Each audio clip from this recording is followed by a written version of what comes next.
Well, hello, hello, and happy Thursday to you. It is great to be here with you. If you're joining me on the replay, happy replay day to you as well. We're live, and I'm excited to welcome you to today's live level up conversation. Welcome to Level Up with Winnie Sun. Market updates.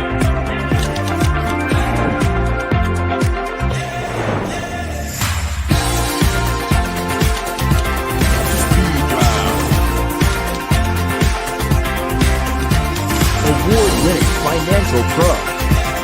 Get ready. I present to you Level Up with Winnie Sun. Well, hello, hello. It is so great to be here with you. As you know, I'm your host, Winnie Sun, Forbes contributor, CNBC council member, and award winning financial pro, here to keep you on top of relevant, trending business news. But what makes this show so special, what makes it so much fun, and is that you are part of today's discussion. So I'll be monitoring feedback throughout the show. Definitely don't be shy. Let me know where you're joining me from. I want to say a quick hello. I'm already seeing some friends come in already. I see Joshua also coming from YouTube Live. It's great to have you here with us. Wow, a lot of friends here joining us from all different platforms. We're monitoring on LinkedIn, on Facebook, on YouTube, and on several other platforms, Twitter, of course, as well. So it's great to see all of you here with me. Let's start. Let you know some good news. I got to tell you, today's market was certainly positive news. This is actually the first show I've done since July 4th weekend because I was hoping for a little bit better news. And of course, it's been very busy this week already. But here's the good news. The Dow closed up 346 points, NASDAQ up 259 points, and the S&P 500 also 57 points. So it's not every day we got three positive day indices on one day, right?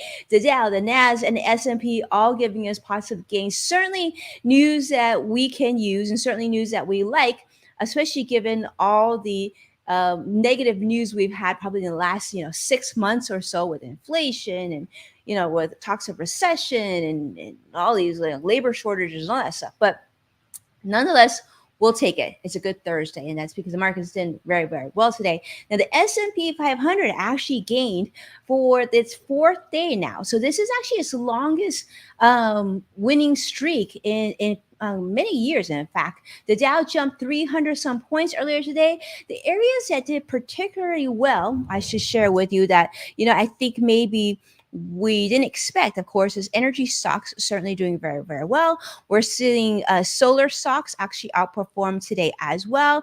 Hello, Sadiq. It's great to see you on YouTube Live as well. It's great to, hear from all of you.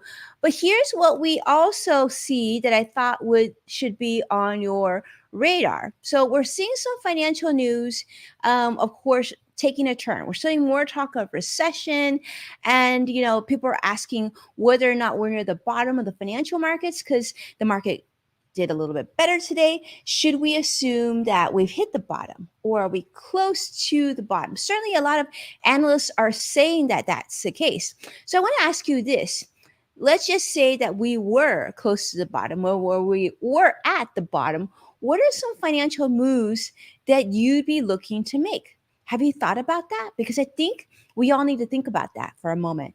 If we are close to the bottom, if we think we're close to the bottom, I should say, what are some financial moves that you would make? As I always say, it's really important when it comes to your money to have a plan, to stay the course, and be really mindful of the environment, some of the news coming out, but also to stay relaxed and calm about it. And so that way we can put together a plan that makes sense for ourselves. And of course, lastly, if you feel like you're ready to have a second opinion, or you're ready to work with a professional, maybe just see if there's other better opportunities out there. This could be also a great time to seek out professional advice if you need help, And certainly I should add this. If you haven't done this already and you're looking maybe to not only plan for your own future, but you want to sort of be ahead for next year, this is also a really great time to reach out to an accountant or an estate planning attorney, right? An insurance agent, whoever it is. Typically, it's summertime. Typically, you're not as busy work-wise, so you usually be able to get some quality time with them. So some things to think of. Now, what's gone down? And this was really interesting because, the July 4th weekend was just there. Let me ask you this. Did you go on a road trip? Did you drive around this weekend? If you did, go ahead and comments. Let me know. Let me know if you drove somewhere. Where did you go? Because certainly one thing that we saw trending in social media was the fact that gas prices seem to have gone lower in many places of the country. In fact, crude oil prices are down. And so that has definitely made an impact at the pump. In fact, we're seeing that US benchmark crude oil is trading now below $100, which is really the first time since May of 2022. And so analysts are saying there's a reason to this. Now, I'm curious to see why you think crude oil would be going down, right? Obviously, the war in Ukraine hasn't ceased to exist. It's not like all of a sudden we have like a lot more resources of oil, like the oil ferry came down. Well, interesting enough, analysts are saying that the reason why oil demand prices have gone down and demand for gas has gone down. They said it's because you and I, Americans, are fearful of a recession. And when that occurs, when you're worried about recession, then you tend not to consume as much gas. Agree or disagree? Really curious to see how you thought about that. I see comments coming in from Joshua is talking about having a relaxing weekend over the July 4th weekend. It's great to see you, Brigetti, as well. Wonderful to see you. And Sadiq, it's wonderful to see you as well. So the average price per gallon of regular gas here in the United States, this is this week, in fact, was down about $4.78 a gallon. In fact, yesterday on Twitter, people were even saying that they couldn't believe when they drove by their gas station that the first number in the price of like maybe regular gas or even, surplus, right, plus gas, whatever, it started with a three in the beginning. So $3.78 or $3.98. But it's interesting because people in states such as mine here in California were saying we still don't see a three. We still see fours or fives or whatnot. But this is really interesting because just last month, gas was averaging about $5.02 a gallon. This is according to AAA. But obviously it's dropped quite a bit. And will the gas prices continue to go down or will they go up? So I want to talk a little bit about that too. So what are some factors that could cause gas prices to skyrocket once again? So obviously there's concerns about recessions, right? People are worried about concessions and but of course, any positive economic data could actually help the concerns of recession, but also major scares, weather scares, such as a hurricane, that could certainly cause refineries to have problems and shut down. That could cause prices to go up. And of course, there could be additional geopolitical issues coming out of Ukraine and Russia. And actually, we just saw a little bit of that today, if you read the news today. So basically what it's telling us is the price of gas, we don't know really where it's going to go.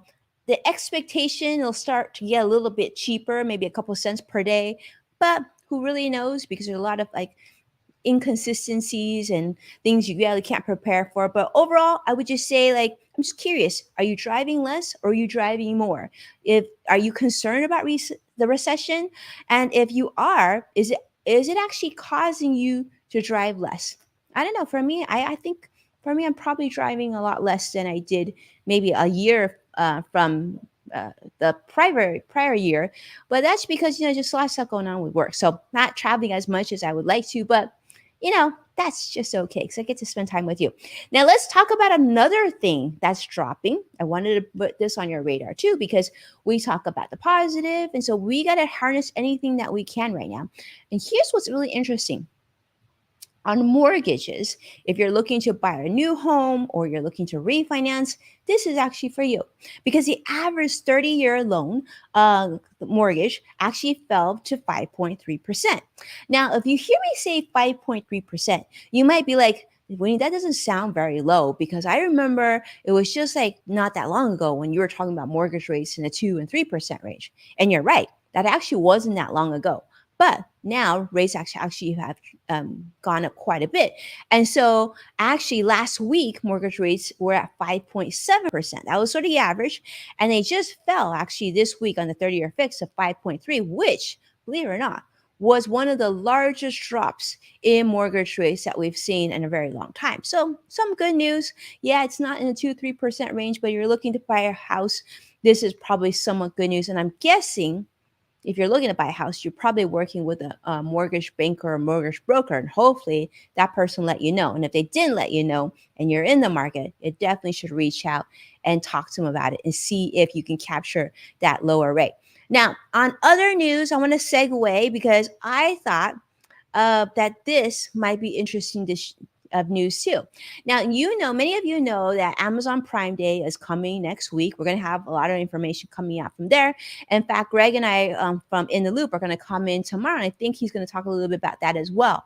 But here's the thing. Amazon is, believe it or not, taking a financial stake in Grubhub. Now, let me ask you, many of you probably, go out to eat, maybe you get takeout or whatnot. But many of us I know have actually enjoyed like food delivery services, right? Whether it be Uber Eats, whether Grubhub, DoorDash. I know there's some of the popular ones now. But I thought this was interesting because Amazon Prime members are soon going to get a benefit to their Amazon Prime membership in the likes of a Grubhub subscription. Now, what's really interesting about this is when I think of Amazon, I don't always think about like what I'm going to have for dinner or for lunch, right? But I guess Amazon really sees like us wanting more convenience in our lives. So first they have obviously their Prime delivery that most of us get deliveries in 1 or 2 or 3 days. And then of course they bought like or they have Amazon Fresh and they have Whole Foods, which is groceries, right? So you can get convenience delivery or you can do pickup, also lots of options.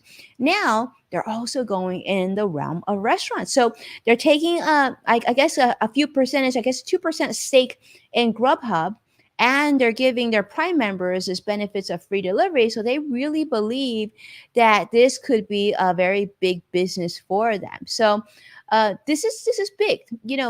Grubhub, if you remember, this was actually reported by the Wall Street Journal that the sale of Grubhub was actually acquired for $7.3 billion. And originally, I think a lot of people weren't really believing that food delivery would do this well, but it certainly has. And so I guess Amazon is getting in the game. So I'm curious to hear what you think about this news.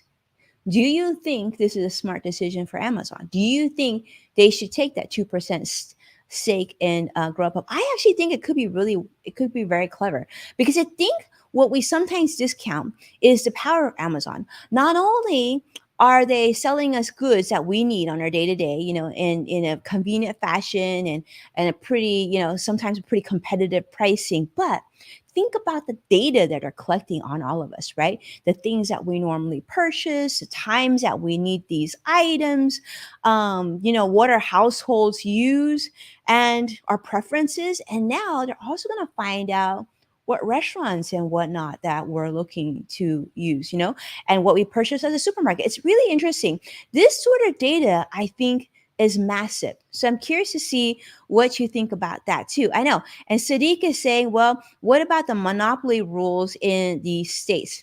Certainly, I'm surprised politicians haven't knocked on Amazon's door more aggressively in what you're talking about right now. Bridget is saying mortgage rate here is 8.25%. Wow, Bridgetti, I apologize. I didn't know that was that high. Well, tell us, Bridgetti, where are you currently? Where are mortgage rates that high? We'd love to hear. Well, it is what it is. We'll see what this does, but I'm really curious to see what this move from Amazon will mean. And I'm really curious about what they're going to do with this data. Because I definitely thought Google has a lot of our data, right? We know Google, YouTube, and then we certainly know that Apple has a tremendous amount of our data. I'm sure for those of you who are Android users, Google probably has a lot of your data as well, right? But think about this now. Amazon's sort of making that very strategic move from the early days of selling books. Now they're selling everything under the sky. They're becoming everyone's sort of primary shopping destination to compare prices, to look at reviews and whatnot. And now it includes food too. So super, super interesting. I guess, good for them. Good for them. We'll see how that goes. Now, another bit of news, and this was actually trending news on LinkedIn News that I thought was really fascinating too. So in the Netherlands, If any of you are joining me from the Netherlands, by the way, definitely jump in and don't be shy. Let us know. So in the Netherlands, guess what? Actually, the country, the parliament, is trying to adopt legislation this week to establish the legal right to work from home. They're saying that their citizens will have the legal right to work. Now, why is that important? You might say, well, we have that right here in the United States, or we have the right to work from home if we want to, if our job allows us. If not, we can change jobs and do something else, right? Well, it's actually better than that. So in the Netherlands, here's the thing. This is actually, they're going to be actually one of the first countries to do this. But what they're saying is, for those of you who own businesses, employers, right? This is a law. So if you have to have a reason strong enough to justify that your employees are unable to work from home. So it can't just be like Jamie Dimon with, JP Morgan, or Elon Musk with Tesla and SpaceX saying that, no, I want you back in the office. If you don't come back to the office, you might get canned. No, they're also saying like, okay, countries, you're companies, you're actually, this is legally a right of employees and citizens here in the Netherlands. Like, you better have a really good reason to say that you don't have the option to work from home. Super, super interesting. Really curious to see what you think. Brigitte is saying, nice move in the Netherlands. Okay. And we are seeing that she is joining us from South Africa. Well, high mortgage rates in South Africa for sure. So yeah, it's really interesting, and I want to hear what you have to say. How do you feel about that? I do feel like here, we have the flexibility. Not all of us, of course. If you're in a job what really does demand you to be on site, for example, if you're a medical professional, right? If you work at hospitality or a restaurant, there's definitely going to be some limitations. But the Netherlands is saying, look, you got to have a really good reason for you to say that you can. So this actually could cause problems if it were here in the United States for a company such as JP Morgan, right? The financial industries, they have to be able to justify that. Or SpaceX, maybe, they have a very good justification. Tesla, I can understand. I mean, how are you going to make a car at home? Probably not the easiest thing. But it's really interesting to see how these other countries are dealing with the topic of work from home, and so that work flexibility, because as we know, things are changing quite a bit.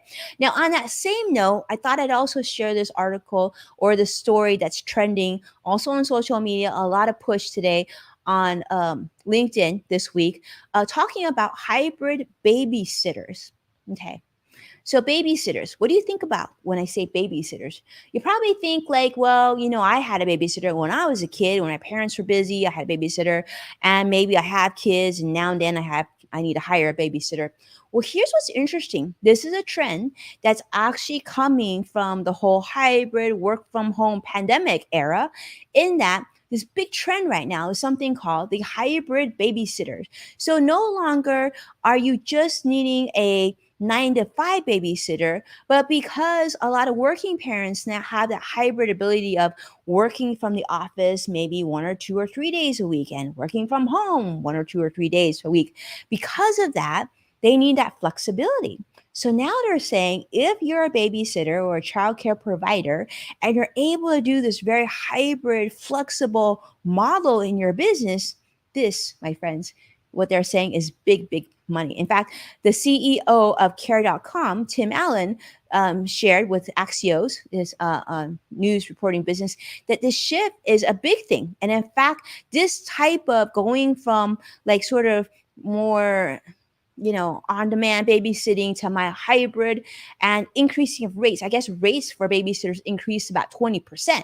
And like childcare centers went up about 5%. So the overall cost of care for your children or your little ones is going up too. So it'll be interesting to see, because I think this is just the first thing. Hybrid babysitting. What else do you think would need to be hybrid? I think like it would be very different, right? You would have to juggle a lot of schedule. And I think those companies who are able to juggle different schedules and realize that one size doesn't fit all, I think it's going to continue to get much more market share. So really interesting. All right, I want to share some comments because I see a lot of good stuff coming in right now.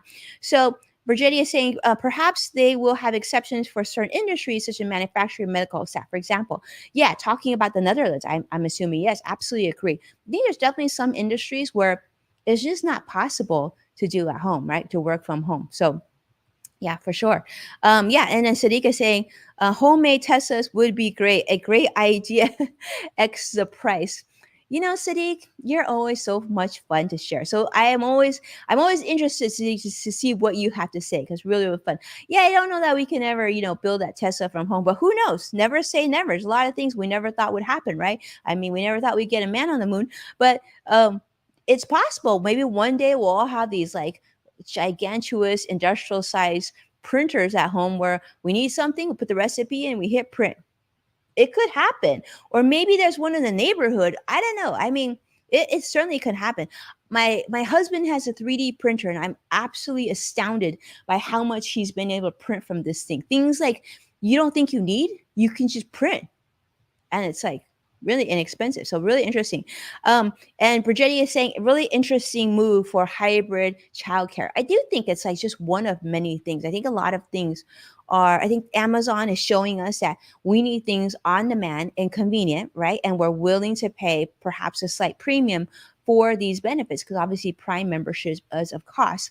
But it's also saying, look at that next generation, our generation and next generation is going to want things to be a lot easier, a lot more convenient. So thank you so much for sharing those comments. Really great stuff. Really great stuff.